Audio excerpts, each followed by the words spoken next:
Hey, and welcome to another installment of Catching Up with Chris, Jake, and Sam. I'm Sam. I'm Chris. I'm Jake. And yeah, it's been a pretty interesting week. I was fairly busy. But to kind of echo last week's episode, unfortunately, we had another kind of a major figure in my childhood kind of die today, actually.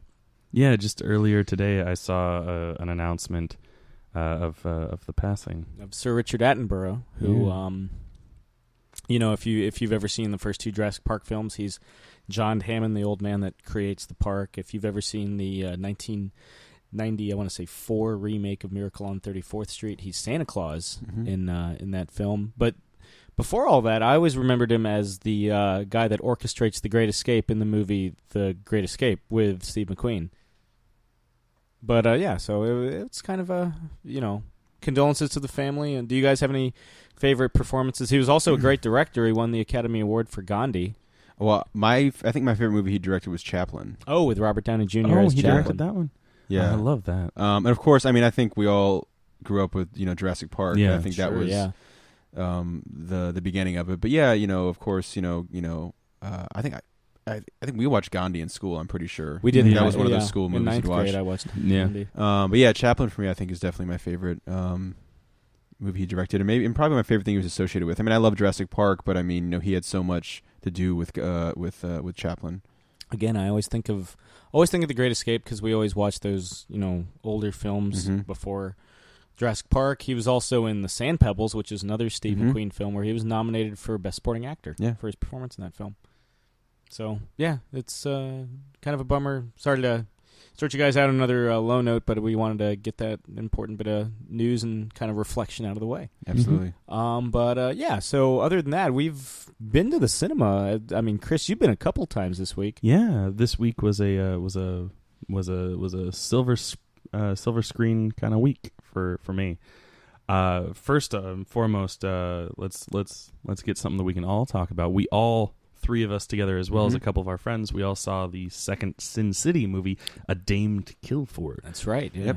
And a lot of times when you come out of a movie that you really enjoy, you have that like honeymoon period where like for like a week or a day, or who knows, with like Star Wars Episode 1, it was like a year where you're like, wow, that was so good, and then you start to realize what was bad about it. And while I did enjoy Sin City 2, I went into it, expecting a Frank Miller comic book, on the movie, and it delivered. It definitely was, in the vein of Sin City. It was better than The Spirit. Sure. I can agree to that. Cool. But instantly, like while the movie was playing, there were moments where I was like, oh. And actually, one of the biggest things that grabbed me was were the two stories that they wrote specifically for the movie. Unfortunately, I have no idea what they're called, and I was stupid and didn't look it up. It's the Joseph Gordon-Levitt story and the Nancy's revenge against Powers Booth. Like, I felt like while those were both good and they fit the criteria of a story, like they weren't that great. Like it was clear that they weren't. They both end kind of abruptly and poorly. Yeah, and also. That's the Sin City is like 7 books long, right? There's plenty of stories to pull from. I don't know if that was maybe them trying to say like, "Hey, here's a new Frank Miller. This is a new Frank Miller thing." Honestly, I love the Joseph Gordon-Levitt one. I like the way it starts, and I love his performance in it. Yeah, I think his performance is great. He's great in it, and I think that like there are really good elements to it, but. It just as a whole, you just see Doc Brown later years. Yeah, you do. And that was great. That was probably my favorite part of the movie, actually. Christopher Lloyd's cameo in it, which was much more monumental from what I hear than his cameo in A Million Ways to Die in the West. It's in the trailer. It's in the trailer. Yeah, that's all the it entirety. Is. Yeah, the entirety. Yeah, I saw it. Yeah, but yeah, what I think probably the low point was also in the Joseph Gordon-Levitt story was Lady Gaga's performance. I thought that she doesn't have anything to do. Yeah, well, and she has that like she has like a total of like 3 lines total, and one of them is just like it sounds like she was reading it off the script. I thought she was better than Jessica Alba. I think Jessica Alba. I'm not a big fan of hers. I thought Lady Gaga did exactly what she needed to do. Again, she doesn't really have a lot of material. Yeah, I mean, it's almost such a small part that there's almost nothing to say about it. But I thought whatever it was, she did totally fine. I will say the marketing for the film markets both her and Alexa Vega very heavily. Oh my god! And Alexa Vega is in it all of like 2 seconds, even and less. You just see her kind of like rock her body because she's one of the other dancers at Katie's. Like that's literally all she is. And she gets like, they bill her up, and she's, how awkward is that for Robert Rodriguez to? I feel like it was probably more awkward if it is awkward, because clearly it's not, because she was also in Machete Kills as another femme fatale. I feel like if anything, it would have been more awkward in that, because she's literally walking around in like a thong and chaps, shooting a gun like that. She has a much bigger role in Machete Kills. She does, yeah. But yeah, I feel like if it was going to be awkward, it would have been awkward there. And then in this one, they're like, okay, we get it. We're cool. Yeah, but Robert Rodriguez likes half naked women. Yeah, but if he's been directing them since they were 12. Oh my god, that's got to be the weird part. If there is, like, because clearly there's not that much of a weird part for Robert Rodriguez. I mean, he walked her down the aisle during her first wedding, so yeah. So they're close. But I remember feeling a bit underwhelmed walking out of the theater for this one. Yeah. And the other big thing that was a big conversation point, I feel, with us was, where do the new stories fall in the continuity? Because you have, and like some spoilers for y'all, I guess, in Nancy's revenge, she kills Senator Rourke with the help of Marv, who I'm fine with Marv being in A Dame to Kill For, because like in the comics he dies in the first book, but he's in almost every single book, so like that story takes place at the end of the continuity per se. But there are things that happen in Nancy's revenge that would have had to have happened after the events of everything else, mainly her carving herself up. And I feel like Senator Rourke, even though he's not like he doesn't play a part in Marv's story in the first movie, the big kill, the big fat kill. Fat kill. This is the the long goodbye. Yeah. Like even though he's not actually a character in it, he's referenced, and naturally, because it's an original story, in the second one where they kill him, they don't talk about him being dead, but like, there's this big thing with Nancy in that story where she's, all fine and dandy, and she doesn't have any like fucked up shit from, being, like losing Bruce Willis. Yeah, and all that stuff. So it just didn't quite make sense where it fit in the continuity. And the only person that's given me a solid argument to like it happening before the long hard goodbye was like, well, clearly they do have a really good plastic surgeon in Sin City. Though the sequel kind of suggests maybe not so much. Yeah. They just put a wig on you. Yeah, because and give you a big chin. Yeah. Because Josh Brolin's character, if you haven't read the books, Dwight McCarthy, played in the first film by Clive Owen, is in the books is supposed to be very different visually, because they are one and the same, but they get plastic surgery. He's post-op. He's post-plastic surgery from Josh Brolin. And A Dame to Kill For does take place before the big fat kill. The big fat kill. Yeah, I'm so bad with the names of these, and I feel bad because I think, except maybe Jake, who's a big Frank Miller fan, I might be the biggest Sin City fan. Though you don't, have you read it? Being the big Frank Miller guy, you haven't. No, I haven't. If you want to borrow them, I have all of them. He also works at a comic shop. That's true. Yeah, but he borrows comic books from you all the time. Yeah, but he never reads. Sam mostly gives me comic books to read. I heard in passing that you were maybe interested. Have everything I have on this. Yeah, I mentioned. Don't let him collect us. I mentioned so and so, like a character's name in passing 5 years ago before I even knew Sam. And he's like, "Hey, I heard you like Killer Moth. Here's every Killer Moth appearance of all time." One of these days, I actually do like Killer Moth. One of these days, I'm going to read something with that features Killer Moth, since you guys keep talking about him so Batgirl much. Year One. Do you want to borrow something that features Killer Moth? Let me get through Grant Morrison first. Okay, deal. Speaking of Grant Morrison, unless you guys want to talk about Sin City anymore, anyone else has? It was just okay. It was okay. I mean, it was like it felt oddly disjointed. The endings of half the stories were just non-endings. And actually, one of the another thing that I wanted to bring up, the first story, which the really quick Marv one. Yeah, just another Saturday night. Yeah, that's from I want to say Volume book 6. 6. Yeah, which Guns, is Girls, and Booze or whatever. Yeah, which is an anthology of short stories. So like it's not supposed to be a very long one, but it felt even more rushed in the movie. It's almost all voiceover, like inner monologue from Marv, and it sounds like the voice bits are like on top of themselves. I'm making hand motions and none of you can see it. I'm sorry, but like the lines are stepping over themselves. Everything is so rushed in it, and like it didn't feel. Which is weird considering this movie took like 9 years to make. Yeah, you'd think that they would have been able to do it perfectly, but it almost feels like that story was like an afterthought, and they were like, "Oh, we have another 5 minutes to we need kill. a Marv-centric story, just to make sure everyone knows that Marv is in this story." Yeah, I mean that.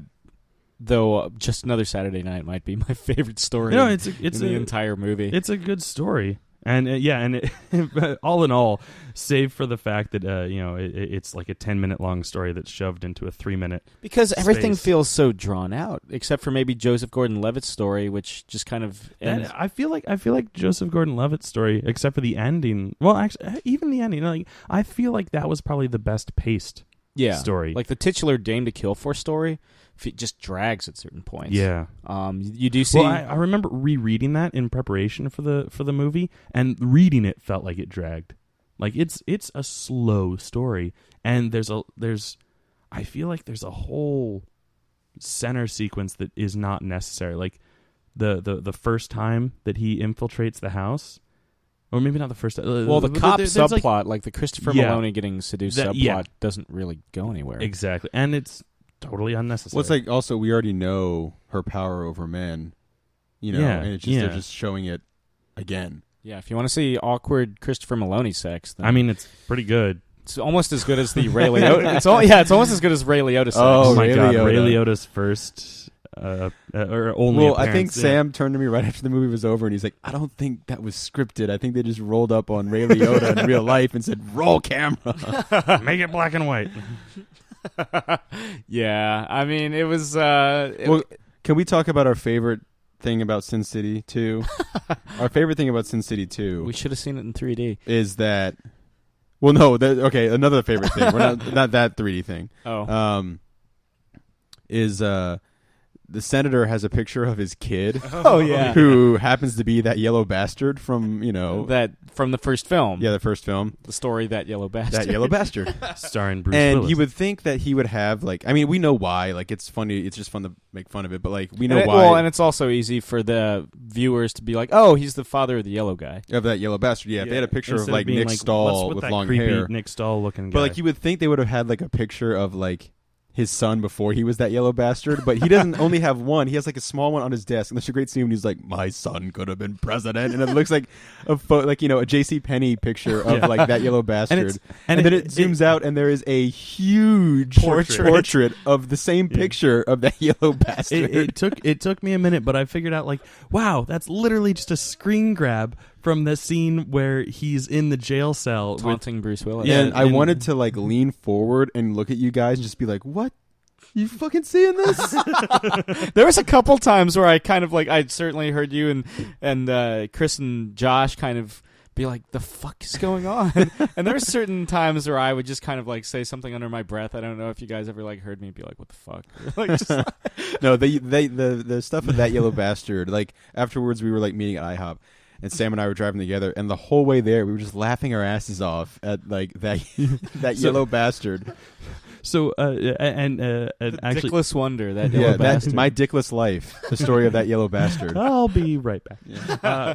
But Oh, that's a different story. Yeah, We'll it get- involves yeah, that we'll- yellow bastard.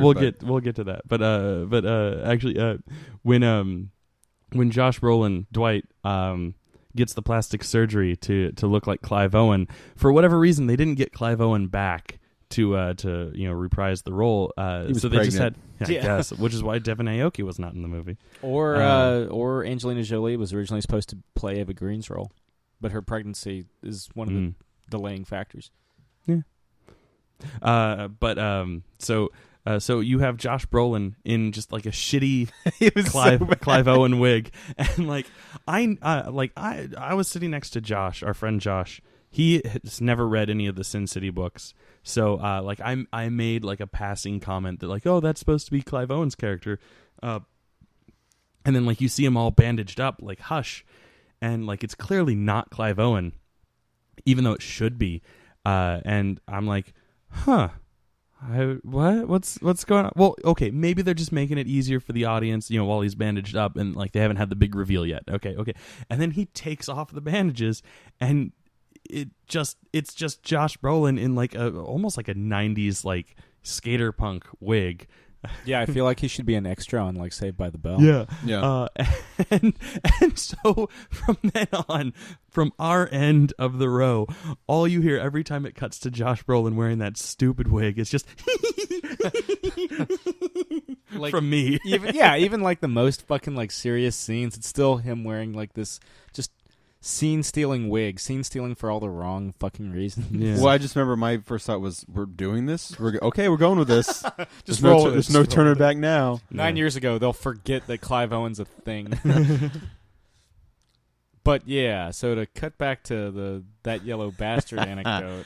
Well, first of all, let me just say, Sam has the amazing talent of Saying the wrong thing at the perfect the wrong right time. Yeah, the wrong thing at the perfect time. Go. So, the entire car ride to IHOP to kind of debrief the film, we're talking about that yellow bastard because it was one of the more unbelievable fucking things in the movie.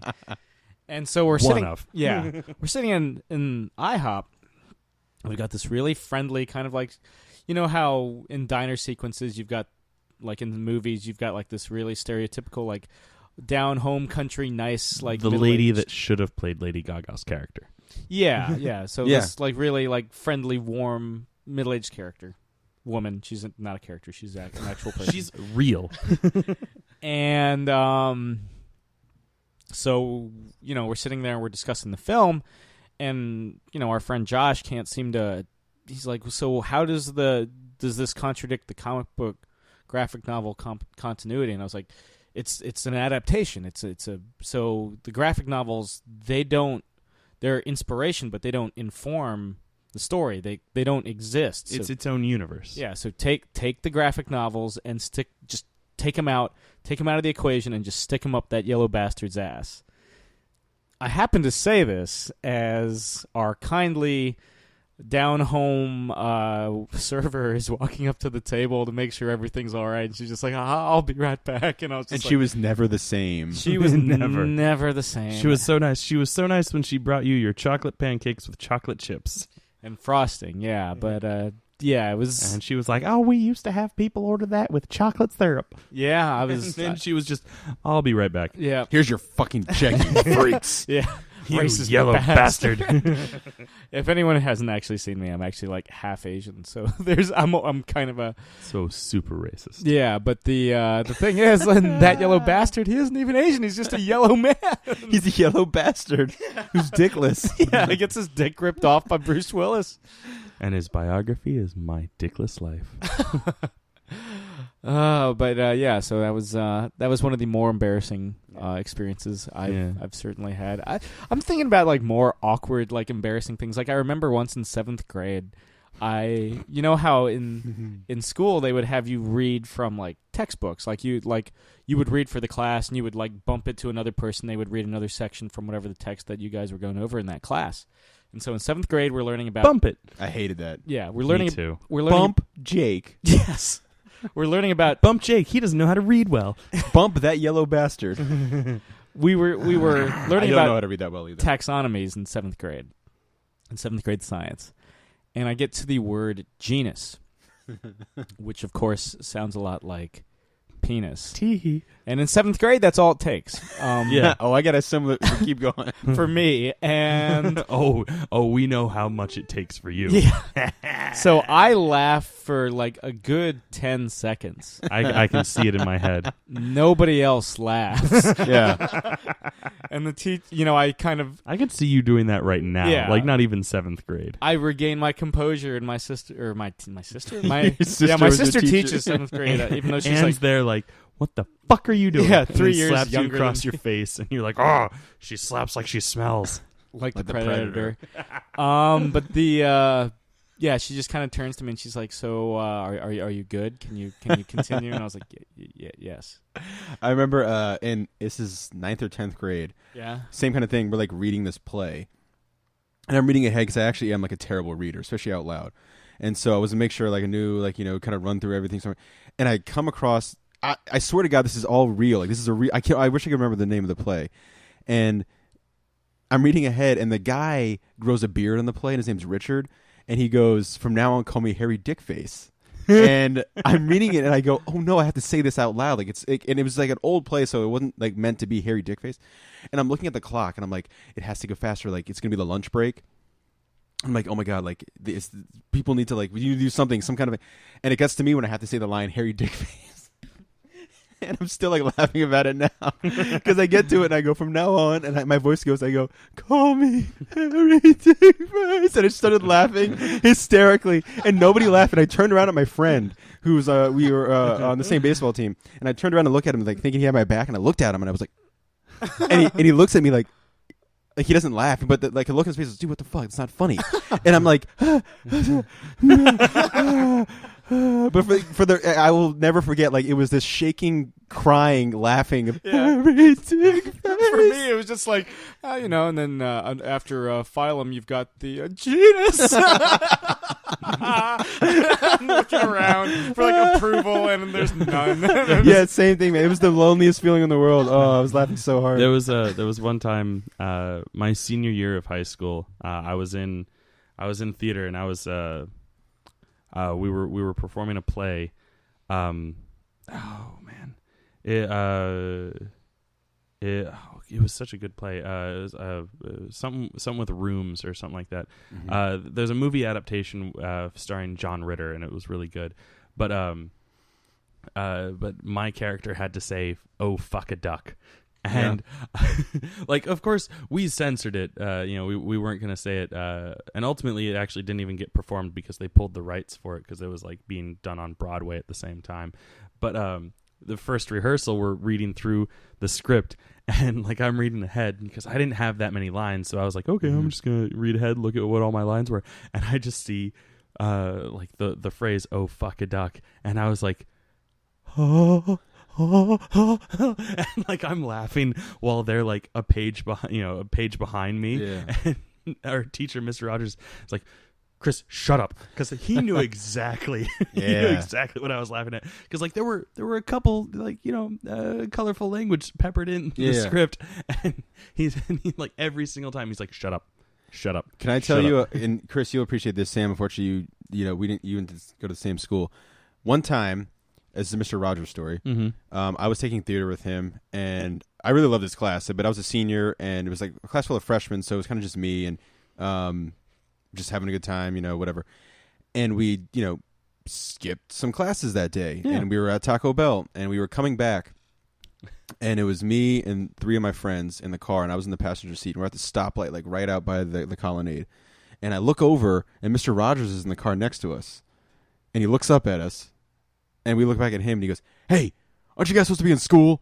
And my buddy looks at him, who also knew him, and he looks at me and he goes, "Aren't you supposed to be in school?" And he goes, "Yeah!" And then he like speeds off when the light turns green. So anyone who never went to Centerville didn't know Mr. Rogers, that story's not going to mean anything. Oh my God. But it was one of my favorite stories of all Mr. time. Rogers was great. Yeah. I'm pretty sure he came to the comic shop. Yeah. I'm almost positive. And if he would have come to the counter to buy something, I would have said something. But I was like at the computer, and he was kind of walking around. I was like, I'm pretty sure that's Mr. Rogers. I hadn't seen him in like close to 10 years. So no, he's great. Yeah. So that's that. That's our trip down high school memory lane. Yeah, I mean that was middle school for me. Yeah, it's even worse. I was like in high school, and I was Yeah. like just in stitches. I about thought hairy being, dick face. Yeah, I thought at 13, genus I mean, Genus, hairy dick face. And I was shaking because I was like laughing. So nobody fucking thought hairy dick face was funny. no, I don't. Yeah, I remember. How could you not? Seriously, and it probably was even. It was supposed to be even funnier because of my way of saying it. I mean, Christ, it was like pleading for someone to laugh. Dick face. Stags. It's weird. No one's gonna get that for a while, But and I'm not gonna explain it. Yeah, I mean, Listen to our commentaries when they start coming out. when they appear. As they come out, listen to them. I remember reading like Brave New World and reading about the saxophones and like the weird sex things that they would do. Mm-hmm. Without batting an eye, just fine. But for some reason, that 5-letter word, 2-syllable genus, just triggered it all. But yeah, Does the name Greg Louganis make you laugh? Yeah, there we go. I think we just clipped there with all your laughter. You know Sam's favorite Olympic diver. Holy diver, Dun, dun, dun, dun, dun, dun, dun. Greg Louganis. In terms of another, like, this is like, I can hear the laughter in your voice still. It's real. It's a real laugh. This has nothing to do with Louganis or anus or like genus or any old. For once, Yeah. something that doesn't deal with anus coming out of Sam's mouth. Yeah, enjoy it while it lasts. Enjoy it for the next 30 seconds. So Enjoy the anus? yeah, but something else hilarious. Like this weekend, my buddy John picked up this new computer game called Five Nights at Freddy's, which if you have $5 and a working computer, you can get it On Steam. on Steam. And it's not a very system intensive game, so it can run on just about anything these days. The premise is you're the night security guard of basically a rundown Chuck E. Cheese knockoff. Or Country Time if you don't have a local Chuck E. Cheese. Because those are the two main chains that do that shit. Good looking out. Yeah. Is that like a Country Bears kind of knockoff? Yeah, it's where the Country Bears came from. Oh, okay. Well, And technically, I think it's actually the first. Like Chuck E. Cheese is actually a knockoff of it, but the business model of Chuck E. Cheese was smarter.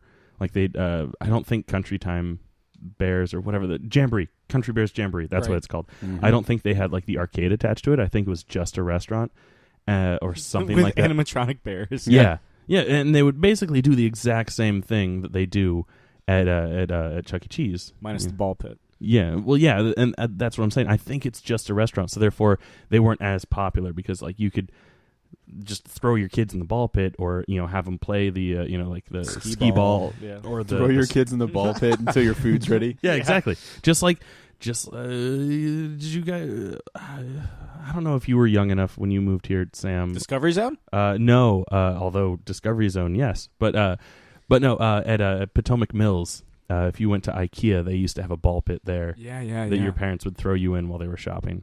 And my mom would throw us in the ball pit there, and then she would go shopping at Potomac Mills, not at IKEA, which if anyone knows the local geography, they're in the same general area, but it's a whole parking lot, so, it takes a while to go from IKEA to Potomac Mills Mall. Potomac Mills, plus all the time my mom would spend shopping in there. We were there for 2 or 3 hours. Damn. If you were just doing IKEA, it'd be 20 minutes, half an hour. Sure. Just walking through that furniture store. Yeah. But so Five Nights at Freddy's, you're the night guard of this Chuck E. Cheese Country Bears Jamboree knockoff. And I think all the animatronics are haunted, and they are stalking you. You are stuck in the security office in this rundown, darkened place, and you can only check the camera feeds to see them slowly kind of work their way towards you. Or quickly if it's the fox. And if you've ever watched Doctor Who, it's like the Weeping Angels. If you see them, if you catch them, they stop in their tracks, like red light, green light status. again, except for the fox. except for the fox, who just doesn't fucking care and kills you unless you close the door on time. But if you don't see them, then they appear and like very quickly and loudly like maul you to death or whatever the shit. And you only have a finite amount of power that you're allowed to use each night, and keeping the doors closed uses up a lot of that power, as well as flipping between the cameras or turning on the lights in the hall outside. Like, because you have standing out there. you have the option of leaving the doors open and then flicking on the light to see if there's anything there, so you can shut the door in its face. Because that's the blind spot with the cameras. Yeah. But yeah, so you have a finite amount of power, so you can't just keep the doors closed all night. You can it drains like 1% point per door per second. Yeah, and it's about a minute and a half per hour. You know, in 9 hours relative, a night. Yeah, in relative game time. Yeah. I was just watching people play it, and I wasn't getting too scared or anything like that. But like, apparently, when you play it, like you get and you get into it, like it scares the shit out of you. I only played the first level and I beat it and I was like, fuck it, I'm done for the night. Cool, I did it. And then I had John play it for the rest of the night and he almost broke his fucking keyboard, like just like slamming the table like in fright whenever one of these things would kill him. It got rough, but it was hilarious to watch. And I was talking to Chris about the possibility of maybe filming each of us playing it and seeing just us, like, if you ever want to see us like piss our pants on at a computer desk, oh boy, we might have a treat for you. Maybe. That's my favorite thing when Sam says something or has an idea and he backs away from the mic and just nods his head like, right, guys? Yeah, right? yeah. Back me up. And then usually it's the just next like thing genus. yes, and then usually the next thing we say, he starts laughing. So he'll be like, "So like, yeah, guys, that'll be the plan, right?" I laugh like a cartoon character. Yeah, he laughs straight out of Speed Racer. I do, yeah. But the and like kind of like almost holding his belly like while it's jiggling kind of thing. Like I've seen that. I've seen that. Yeah, I've seen that. Like his Greg Louganis. He doesn't have a big jolly belly or anything like that, and he doesn't actually like hold on to, like, it's just kind of like his hands are like stuck like a robot. Like it's just like yeah. I'm doing an amazing impression of it. None of you can see it because you're listening to an audio podcast. Mm-hmm. But Jake can attest that it's spot on. Auditorial, you got the audio down and the impression pretty well. Thank you. But yeah, that was one of the more hilarious things that, I mean, it doesn't relate to, Greg Louganis or Speaking of Greg Louganis, guys, Five Nights at Freddy's. Five Nights at Freddy's. Am I right? Mm-hmm. Yeah. Well, I mean, it was just hilarious to watch people like shit their pants. Did you enjoy Speaking of anus. Yeah. Did you like, I mean, would you be do you play a lot of those kind of horror games? I do not. I typically I don't know what it officially would be called, but I call that a passive game where you're just kind of like sitting there, clicking at things. It requires your full attention. It does, and that's another thing that I don't like because I'm scattered. I don't like giving 100% attention to one thing. But I'm more of a like walking around with a gun shooting things, kind of like an active gamer. I'm a first person shooter. Yeah. Kind of guy.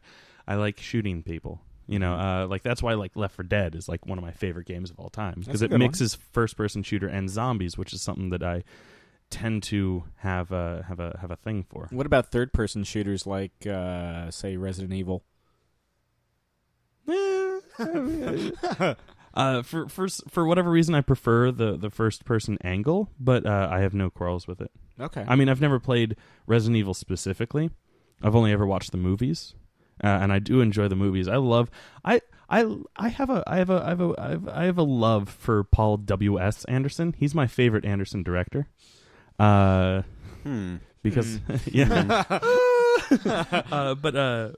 Well, yeah. Well, my thing with him is like he knows exactly what he's doing. Like he understands that he's making like shitty fluff, popcorn schlock. Yeah, like he gets it, and he does it quote unquote well. you know, he embraces it. Yeah, he's like Sam Raimi, like back in the 80s when he was making like the Evil Dead movies and the Darkman movies, or I guess he only made the first Darkman movie. Just the first one, yeah. But still, like that one. That's a great one. Yeah, it's probably the best. The pink Actually, elephant. I would say that it's definitely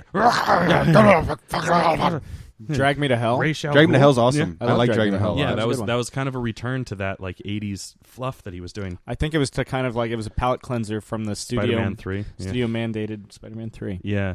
But yeah, like so Paul W.S. Anderson knows exactly what he's doing, and he gives it his all in my opinion. When I watch his movies, like I see someone who's having, you know, who's enjoying the schlock that he's making. And I would argue that he probably, out of all of like the Hollywood directors out there right now, probably has the best handle on 3D gimmicks. Better than Step Up 3D? Yes. So you just saw the latest one, right? Yeah. I do have a confession, guys. I saw Step Up All In. I'm not ashamed. It is not a guilty pleasure of mine, but I do enjoy catching all of the Step Up movies. Now, granted, I will say that half of it is, like the kind of like mentality where like I was raised on Mystery Science Theater 3000. So sure. I like to poke fun at movies while I'm watching them. And the Step Up movies lend themselves a lot to that because, again, much like Paul W.S. Anderson and Sam Raimi, like they know what they're doing. They are there for dance. Like they're not there for cinematography. They're not, although they do a damn good job. I will say that. But they're not there for acting. They're not there for emotion. Flash over substance. Yeah, exactly. And like they try to put it in there so that, you know, there's like a storyline going with it. But it's like, but this is really just an interlude to a dance sequence. And like there were several beats where I was watching it with one of my friends who is also like a filmmaker. Like we've worked together doing stuff, and he's probably even more like on the like artsy side and stuff like that. So it's even funnier that he has the same level of love for the Step Up series as I do. But so we're sitting there like kind of picking it apart. I'm making fun of the fact that all of the camera angles are very low. You know, like the camera's very low and the angle is like a high angle. And he, and I'm like, what the fuck is going on here? Like they have like, you know, a little kid holding the camera and stuff like that. And he's like, well, it's probably for all the dance moves, but yeah, it's ridiculous. But oh my God. The best part about it is the final dance sequence, the climax, you know, where the underdog team comes back and wins it all because you know exactly what's going to happen in that stake. Fucking like 3 dance teams come together to form a super group to beat the other team that had Megazord dance team. Yeah, exactly. And they're like, that's the only way that we're going to beat or we're going to win this competition because the other team has the whole thing rigged and they're gonna win unless we go nuts and that's exactly what they do. And there's a dance sequence where it's like theater in the round, and they're all dancing on this like little raised stage in the center of the circle, and then out of nowhere, the raised stage becomes a sand pit, and they're like jumping out of it and like doing all these like weird like robot moves out of the sand, and then there's like fucking people like juggling fire and stuff like that, and then the sand pit disappears and it's just a stage again. And like Mike and I, my friend, are going nuts because like logistically this is like impossible to do like all in one sequence. So we're laughing our asses off, and then fucking the robot guy, like the one dancer in it who's like all he does is robot. Like he is the robot. He was in the Microsoft tablet commercials. I actually know who you're talking about. Yeah, that guy. He's he's got this like ridiculous steampunk outfit on, apropos of nothing. Like all it is like he's wearing a steampunk arm, like, you know, like it's like a steampunk robot arm, and he's got like welder's goggles and shit like that, and he's like doing like robot shit. And then there's like a robot girl who is on one of the other dance teams that as soon as I saw her, I was like, I hit my friend Mike and I was like, wouldn't it be great if robot guy and robot girl like fell in love? And then like 2 minutes later, like they opened up that subplot where like the robot guy looks at her and he's like, oh, and mimes like holding out like a flower to her, and I was like, oh my god, this is amazing. Like the human robot in Eurotrip. Yeah. Except like not creepy. Yeah, except they don't punch him in the balls. Yeah, at the end. and like it's so cute because at the end, like they have like a cute robot dance together, and they do end up together. And spoilers, but like it's just so like beautifully over the top. And Brianna Evigan or Evigan or however you pronounce her last name, the main actress in this one, who is also in Step Up 2. The Streets. She was like the main character in that one.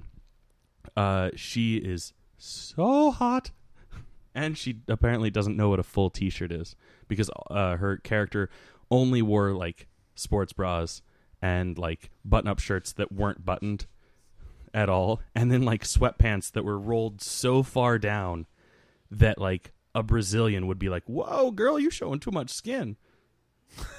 Is that your Brazilian impression? It was like almost Jamaican. I was going for more like Southern, but yeah, sure. It was like a Jamaican Southern. Oh girl, you showing a lot of skin there.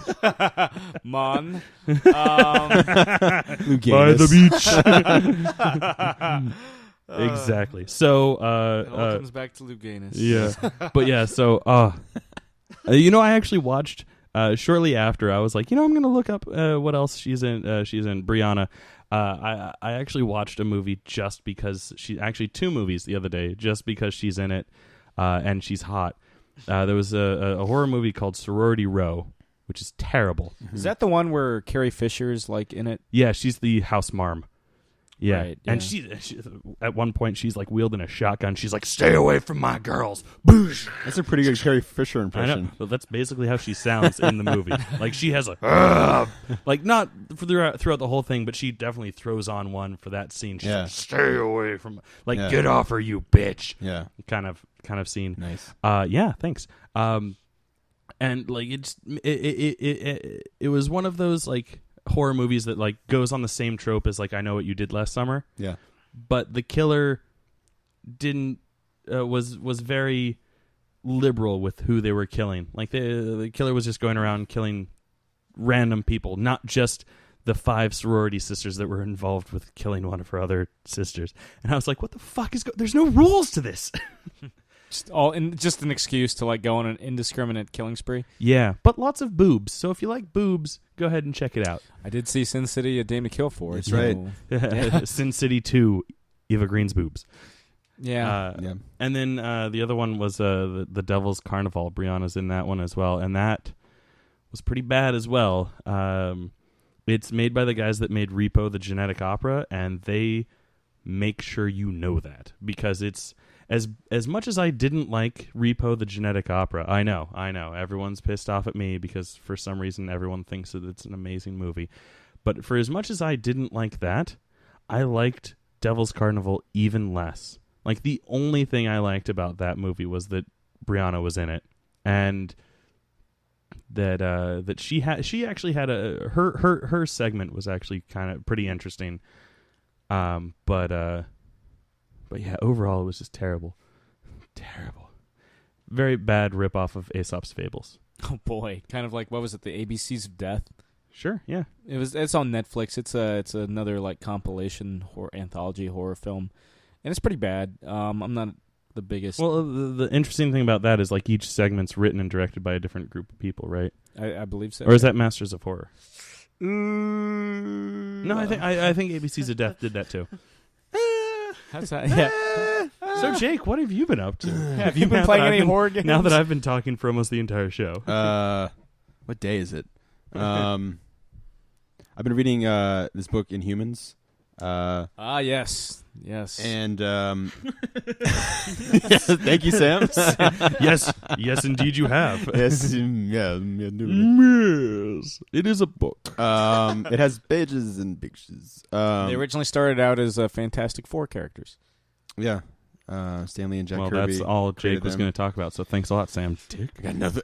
That's all. And so yeah, I mean, I've been reading a lot of DC and Grant Morrison and stuff lately, and so it was what you read Grant Morrison occasionally, and decided to kind of read some Marvel and some cosmic Marvel, which I'm very unfamiliar with. And the character Black Bolt is somebody who's always been on my radar, somebody who I found really interesting. I just never had really looked for a lot of stuff to read with him in it. And, he's not one of those characters who has, like, his own series and, is because he doesn't speak. Because if he did, at a whisper, he could level mountains, and at a full-on sonic scream, he could, annihilate planets. Yeah. Just with his voice. For guys who aren't too familiar with the Inhumans are this, like, alien race that originally lived on the blue spot of the moon, and the Fantastic Four basically find them. And they're not unlike. That's where the Watcher lives now-ish. Well, I guess not anymore, but anymore because the Watcher. But that's where the Watcher was living before he got shot. Basically, right? Yeah. And basically, they're this alien race that when people hit a certain age within their race, they're exposed to something called the Terrigen Mist that gives them a superpower, completely unique. Kind of like, and that's the really interesting part. Like, and again, my knowledge of the Inhumans is very, standard right now. Like, I haven't really read limited. Thank you. Yeah, like you know more than I do, but that's not much. That's just because I've read so far like 6 or 7 issues of this 12-issue series. 0. Yeah, I mean it's 12. And I've never. I don't even think I've read any stories that. Well, I'll let you feature borrow it the after this. Thanks. Because it's 12 issues. It's Paul Jenkins and Jay Lee. Paul Jenkins writing, Jay Lee on art, and it's really, really cool. I mean, it's very political, but it's got that X-Men kind of feel. Which again, I don't know much about. I don't read much X-Men, but the idea of the human race fears what they don't know, and they don't know anything about the Inhumans. The Inhumans keep to themselves inside this dome, and the character Black Bolt for me is like such this like fascinating character to read and study panel to panel, because again, majority of the time he has spoken, of course, in comics before, and usually to devastating effect. He's silent, and there's a great moment where there's a narrator. There's no inner monologue for Black Bolt, which I love. I don't want to have anything given away to him. I want to just be able to try to read him by the way he's drawn, which must be something great for the artist.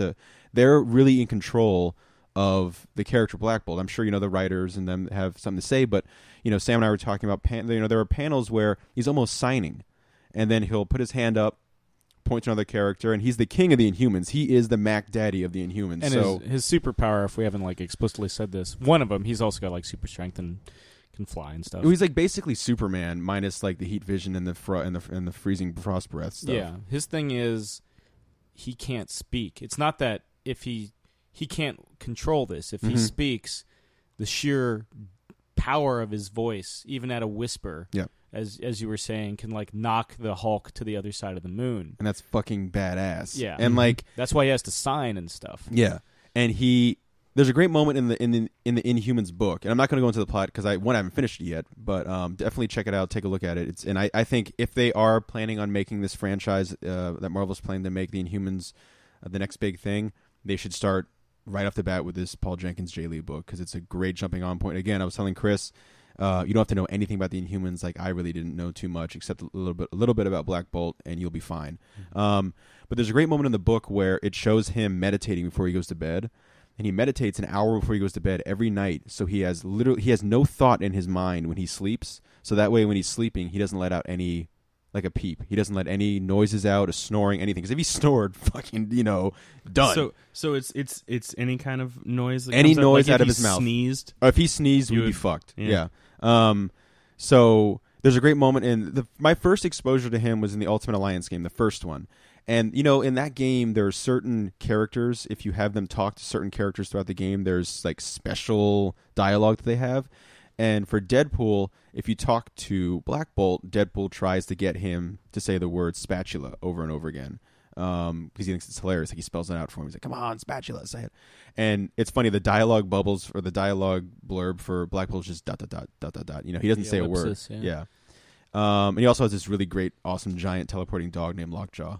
That kind of looks like the dog in John Carter, kind of. But yeah. But anyway, I've become like fascinated with Black Bolt. These characters that have something. If he could talk normally and then he could turn on the voice, he wouldn't be as interesting to me, because he's the definition of the strong silent type, because he also has this regalness about him because he is the king of the Inhumans, but he also is so careful to think of both sides of any kind of conflict, and Inhumans really shows that. He really thinks about, you know, the humans trying to tear down this dome and this barrier and find out what's inside and hurt the Inhumans. You know, he's thinking, you know, it doesn't matter what the humans see. If the humans see us fighting back and hurting or killing another human to defend ourselves, we're screwed. And so he's really thinking everything over one by one. And there's, you know, and all these people, all the Inhumans are looking at him, their king who is silent, to come up with the plan. And they, some have this, you know, utmost faith in him, some don't. And then also another thing about his voice that's really interesting is he's inadvertently responsible for his parents' death and his brother's insanity, Maximus the Mad. And so that's another thing where the voice is something that basically killed his parents, drove his brother insane, and, you know, it's when he uses it, it's awesome, but it's very rare, and I love that. I mean, it'd be one thing if, like, every issue he was in, they get away with him whispering something or saying something, but yeah, him, like, whispering basically something and then, like, kicking someone's ass just by whispering one word is awesome. And he's shown up, like, I guess, on the Fantastic Four animated series, like, way back in the day, in the 90s, and then he was on, like, that Hulk Smash TV show, which was kind of cool. Agents of Smash. Agents of Smash, yeah, he says the word smash and, like kicks ass. But yeah, and, you know, as of right now, like, the rumor is, and again, it's all rumors, is that they want Vin Diesel to play Black Bolt. Double dip in the Marvel universe. Yeah, and again, you know, and we were joking, you know, it's a character. Like Chris Evans. Wow. Yeah. We were joking, you know, it's a Fox. character Still that Marvel universe. Character that says 3 words is Groot and no words is Black Bolt. But speaking of Marvel things, did you guys see the picture of the Thing that they posted? Oh, from the Josh Trank Fantastic Four. It's just like a top half of like like, it's not even like anyone in the outfit. It's just like a top half of. I thought that got pigeonholed. I thought it. I thought that it wrapped. Yeah, they're done filming. Oh, really? Yeah. No, I thought I remember when they announced like Michael B. Jordan was going to be Johnny Storm. Like, there was such a brouhaha about him being black and Sue Storm being white. Like, I could have sworn I heard somewhere they said that, like, you know what, never mind, we're gonna do something else, and they were like, fuck it, we're gonna recast. So they filmed the whole thing. It's been under wraps. I mean, they're apparently done with principal photography. Good for them. Should be seeing some sort of trailer or something, according to Josh Trank, the director, around Christmas. Yeah, my problem with that whole thing was never that Michael B. Jordan was black, but like now, like I feel like they're required to like throw in a line of dialogue for why he's black and Sue Storm is white, because they're brother and sister, unless for whatever reason they choose to not have them be brother and sister. No, I think the director said like one of them's adopted siblings. or something like that. Well, he said they're siblings. Yeah, and he had a great line. I mean, I'm fine with that. I have I personally have no problem. I'm just terrified that, like, now there's going to be a throwaway line of dialogue that's completely, you know, more or less completely useless, but to like just explain, you know, kind of like the "oh no, I have no cell signal" in this horror movie, to explain why the fuck aren't they just calling the cops, you know? Like, it's a Human Centipede starts with that. Yeah, in my opinion, it's just a waste of a line, and therefore a waste of like a couple seconds of a movie when you could be, you know, putting in like real story. Yeah. So if it had been me, I probably would have just made them both black, or, you know, I don't know, shown mixed race parents. I don't, you know, stupid racists. Yeah. Talking about that yellow bastard. That yellow that yellow blastard. You know what? Take the black Johnny Storm and the white Sue Storm and shove it up that yellow bastard's ass. I'll never get service at IHOP again. No. Damn it. I like how we brought that full circle. Yeah. That's what we do. That's how we roll here. Can that be the title of this episode? Shove it up that yellow bastard's ass. Well, it's got to have Greg Louganis in there, and I was originally going to say Steampunk Greg Louganis, because I write the copy for these. Yeah, things. I mean, you do you. I'm just the one here posting it, Steampunk, and Greg making Louganis. sure that it's on iTunes. Everyone, that we're now officially available on iTunes. If you didn't use iTunes to get this, we also do have a Twitter set up now and a Facebook page. Yeah. I believe they're both under Geek Out Show. Like, it's at Geek Out Show for Twitter. And it's facebook.com/geekout Geek Out Show, I believe, for our Facebook. Let me go ahead and check right now so that I'm not, wasting everyone's time. If you guys want to, you can vamp while I'm doing this. Yeah, I mean... No, it's I'm sorry, now that I have it. It's Geek Out with 3s instead of E's. Geek Out Show, Facebook.com/G33KOUTSHOW. But yeah, Jake, have you ever played it? Are you a survival horror game guy? Going back to that. Yeah, well, you never really. He was the only one who didn't answer. I was passed out asleep. No, I wasn't. But Drunk at the time. I used to play those games like they're like the online, like there was like a addictinggames.com or some kind of thing that they were doing, and they had like those like the Reanimator. they had like escape games, like the room games. Yeah, they weren't like horror games, but they were just escape games. I played what the hell is that? Something. What was the name of that? Something Maniac Mansion. Did you ever play that? Like it was like a Lucasfilm game, like way back in the day. Okay, never mind. I know what you're talking about, but I've never played it. It was cool. It predated Monkey Island, I believe. Mm-hmm, I think so. Another. It was like a game within a idea. game. It was like a game within a game that you could unlock. But no, not really. No Eternal Darkness. No Fatal Frame. Silent Hill. No, I mean I had friends I growing liked up the who would movie. play Silent. Who would play First Silent Hill movie was actually quite good. who would play It's fucking Silent Hill. Terrifying ending with the girl and the chains and with all the barbed wire killing Yeah. everybody. Yeah, it was pretty rough. yeah, Sean Bean actually surviving that film. impressive. Yeah. They turned the tables and Sean Bean's like the only one that did survive. That's how it goes. Spoilers, but I think he dies in the sequel. It's like 10 years old. Yeah, it came out my first year of college. I remember one of my buddies saw it on a date, and he was just like, "Yeah, it's good." And I was like, "Okay." And then broke up with that girl post haste. yeah, well, he also No, I actually dated her for like 3 years. I wasn't the one dating them. But I remember he said that he loved Kingdom of Heaven. Remember that Orlando Bloom film? Oh yeah. He said he loved that film because it was factually accurate, and he knew this because, in his own words, his cousin was a scholar. That was the rationale. That was, I shit you not. Because my cousin's a scholar. A This is scholar of factually accurate. what? Yeah. A gentleman and a scholar. Oh, okay. Well, fair enough. But yeah, he was like, yeah, it's Still doesn't answer my question. Yeah, what are you, yeah. That's got Ava Green in it, too, I mean, actually. technically, Yeah. aren't And we Norton all, in a uncredited role as the Leper King. Yep. That was a great performance. much man. like his uncredited role as writer of The Incredible Hulk. He co-wrote The Incredible Hulk. Oh, really? Yeah, Yeah, and that's why he got so pissed off because they wouldn't credit him, even though he like did most of the rewrites for the movie. And in his own words, is why the movie was good. Yeah. Oh. I actually didn't mind his Hulk. Yeah, I I like thought that it was one. great. Yeah. He broke Harlem. Yes, where you used to live. Oh, man. After having lived there, I rewatched it and I was like, wow, that's interesting. They come up Broadway, which is on the west side of Manhattan, and they run east to west through Harlem. Okay, all right. But then again, not every movie can be as geographically accurate as Die Hard with a Vengeance. Which is actually surprisingly accurate. Yeah, no, it's amazing. That's why I used it as the example. It's actually amazingly accurate, geographically speaking. Yeah. Man, oh, man. Yeah. So, this was... you guys got anything you want to close with? Or are we going to leave it at how awesome Die Hard with a Vengeance is? I think that's a good wrapping up I mean, point. yeah. Anytime you can reference a good Die Hard movie. Yeah, I mean, there's only... 2. 3. 2? One, I would say one with a Vengeance and Live Free or Die Hard. Live Free or Die Hard's fun. I was actually talking about that today. You Yeah. guys don't like Die Hard 2? I like the end. Die That's one Harder? of Die Hard 2 maybe has my favorite You- yippee-ki-yay motherfucker in it, where he lights the fucking like. you guys As a don't whole, you guys don't like Dulles, Massachusetts? No, the fact that that's apparently Dulles Airport.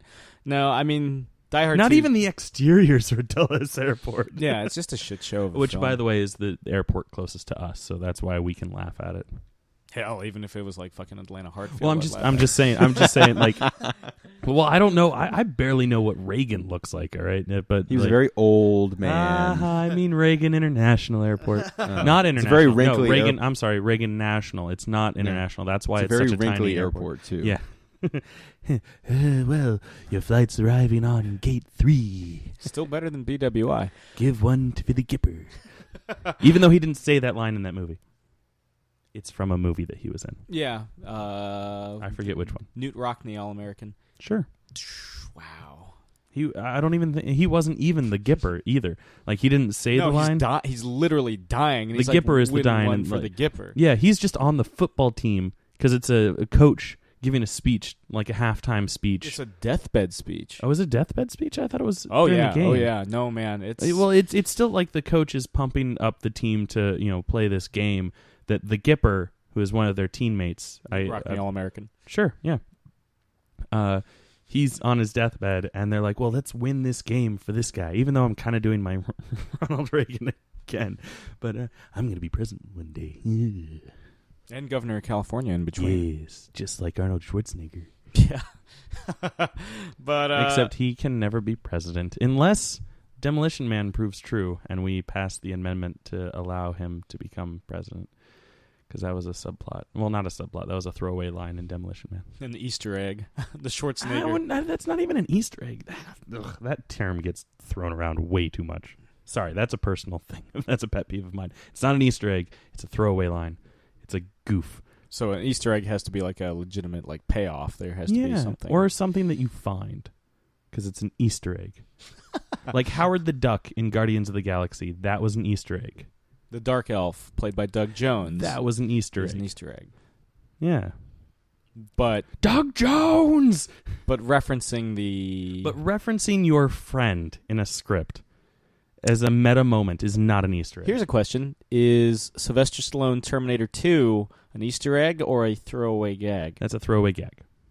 If it had been like in the background and like you just had to be paying attention while the camera pans across, Easter egg, but they point it out. So it basically the characters can't directly indicate the Easter egg. So is an Easter egg still an Easter egg if it's not hidden and it's an actual painted egg in front of you? Does it lose its value as an Easter egg and just a painted egg?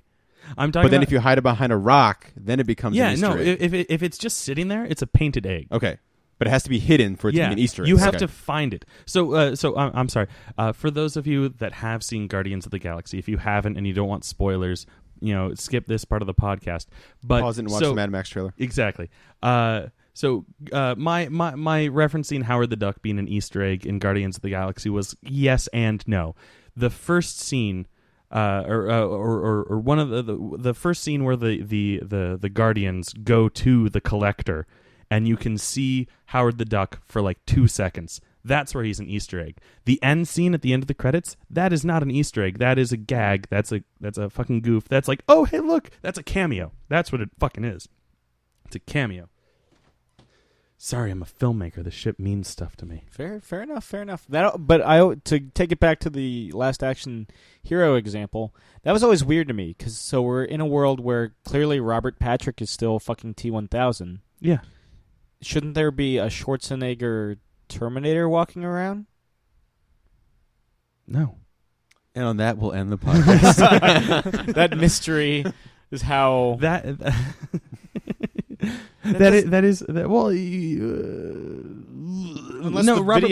Robert Patrick is just a cop. Not necessarily. Does he morph? Does he morph? Does he like? I have blades for hands. I can't turn into a gun or a bomb. Now I will accept that in what is it called? Movie World? Do they even have a name for Movie World? Movie World. In Movie World. The rental store. Well, or in the Blockbuster that they go to. The universe that. The universe the universe within the movie, right? The Last Action Hero world, or Jack. I just watched it. Didn't we just watch it like a little while ago? 3 weeks ago. Yeah, Jack, whatever the hell his name is. The Lethal Weapon world. Yes. So in that world, I can accept that the movie store in that world would have adaptations of the films they're from, but played by different actors. But all those characters, like Sharon Stone, Basic Instinct, and Robert Patrick, T-1000, and Danny DeVito cartoon Catman are all totally there. So there should be a Schwarzenegger T800 walking around. Well, it would be Stallone T800, 100, T101 Either way, that's going to bother me now. There should the movies in that world, would be recast. But we only see the cop side of it because T1000 dressed up as a cop, so therefore he's a cop. We wouldn't see the perp Terminator, quote unquote perp, because he's the good guy in Terminator 2. Yes, I get it. But yeah. But we don't need to see the non-cop analog. It is kind of weird that they chose to do that one, but I think Terminator 2 was the biggest thing that Schwarzenegger had done. And it probably still is one of the biggest things he's done, but definitely at the time of Last Action Hero. I feel like he came right off. I think it was the next movie. Yeah. Yeah, so that's why they teased that. That's what ended his winning streak. And then he regained it with True Lies. Box office wise. Okay. Because I will defend Last Action Hero. Last Action Hero is great. Yeah, I love Last Action Hero was one of the first movies that I got made fun of for liking. What was the first movie I got made fun of? Because I had a Last Action Hero hat that was it was the gold ticket with the phrase, Last Action Hero. Cool. And I was wearing it. I was on the swim team. I was maybe 9, 10, whatever year that movie came out. I was a youngin'. And I was on the swim team with kids that are in high school, and they were like, "Oh, fucking Last Action Hero, this is such a dumb movie." And I'm like, "It was a great movie." I'm trying to think I still love it. It still has my favorite rendition of Hamlet in it. Oh yeah. I think the first movie that I realized that nobody else liked was... And then I got made fun of for liking Power Rangers. And it broke me even more. I remember. It's on... that was on one of our previous podcasts. It was. The... Shit, I there was always that one kid that liked Alien 3 the most. Joss Whedon's Alien 3? Yeah. Or Waterworld. I remember, Joss Whedon's Waterworld? Joss Whedon's Waterworld. I remember getting so excited for fucking... Greg Louganis' Waterworld. Makes sense. He's a diver. He's a holy diver. Yeah. Damn. His Louganis has a hole in it. You know what I'm saying? Jake's shaking his head. He disapproves of that joke. He's the one who brought it out. So I didn't bring that out. You brought out the Louganis. I brought out Greg Greg Louganis, the diver. The diva. It doesn't change his the last diva? name. No, I'm fine with the name Greg Louganis. It's a great name. It's a strong name. He shall have many. Jake's holding back a pile of laughter. He shall fill the earth with his Louganis spawn. Oh God! The Louganis walks among us. Walks among us. Wait. We do this sometimes. All right. The Louganis strikes back. Crisis on Infinite Louganis. All right. The Louganis rises again. Let me see. The Louganis who love me. Oh, okay. Octo Louganis. Yeah. Louganis pussy? No. On Her Majesty's Secret Louganis. Yeah. Jesus. License to Louganis. There we go. Golden Louganis? Golden Louganis. I still think this title is going to have to be... The Louganis who shagged me? The Louganis who shagged me. The Louganis who shagged me? Yeah. Over Steampunk Louganis. Oh, no. I think Steampunk Louganis... It should be Steampunk Louganis, License to Louganis. That should be... colon. Yeah, colon, License to Louganis. Not comma, Steampunk Louganis, literally all the American. word colon. Yes. Colon. You just think Steampunk Louganis, all American? Yeah, just like Newt Rockney in The Gipper. Anyway, so... Give one for the Louganis. The good, the bad, and the Louganis. For a few Louganis This is more. A fistful of Louganis. The Amazing Louganis, followed by the Amazing Louganis 2. Louganis harder. Yeah. Louganis with a vengeance. Louganisier. Too fast, too Louganis. No, I got it. Too fast, too Louganis, the Louganis drift. Yes. Louganis 5. Oh, God. This is going to be the weirdest fucking podcast we've ever It's a done. Louganis world. Pee-wee's Big Louganis. Pee-wee's Big Louganis.